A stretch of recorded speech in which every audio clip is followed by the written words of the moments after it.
Question में हमें tan square a minus 6 tan a plus 9 equal to 0 given है और a की वैल्यू लाई कर रही है 0 और 90 डिग्री के बीच में, तो हमें वैल्यू फाइंड आउट करनी है 6 cot a plus 8 under root 10 cos a की। तो यहाँ पे देखिए tan square a minus 6 tan a plus 9 equal to 0 हमें गिवन है। तो यहाँ पे tan स्क्वायर a को एज इट इज लिख दिया, 6 को लिख सकते हैं 2 इंटू 3 इंटू tan a, 9 को लिख लिया 3 स्क्वायर इक्वल टू 0। तो देखिए यहाँ फॉर्मूला बन गया a square minus 2ab plus b square.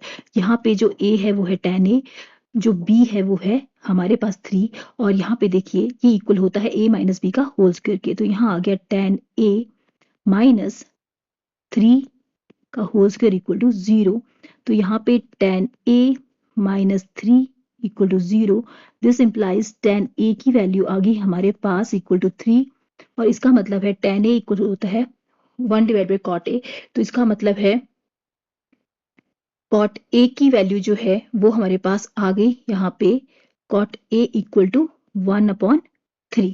तो यहाँ पे देखिए यहाँ पे आ गई cot a इक्वल टू 1/3। अब देखिए हमें आइडेंटिटी पता है ट्रिग्नोमेट्री की, secant square a is equal to 1 plus tan square a।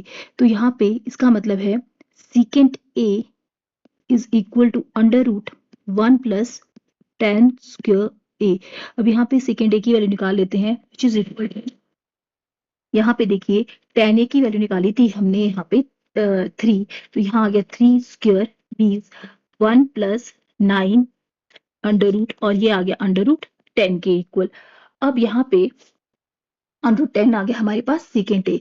अब यहाँ पे अगर सेकेंड ए अंडर रूट 10 है तो कॉस ए जो होता है वो इक्वल होता है 1/सेकेंड ए के। तो ये इसका मतलब कॉस ए की वैल्यू आ गई हमारे पास 1/अंडर रूट 10।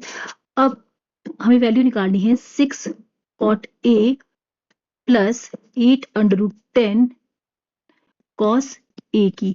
तो वैल्यूज पुट कर देते हैं, तो यहाँ cot a की वैल्यू आ गई हमारे पास 1/3 प्लस 8 अंडर रूट 10, और cos a की वैल्यू है अंडर रूट, हमारे पास है अंडर रूट 1/√10।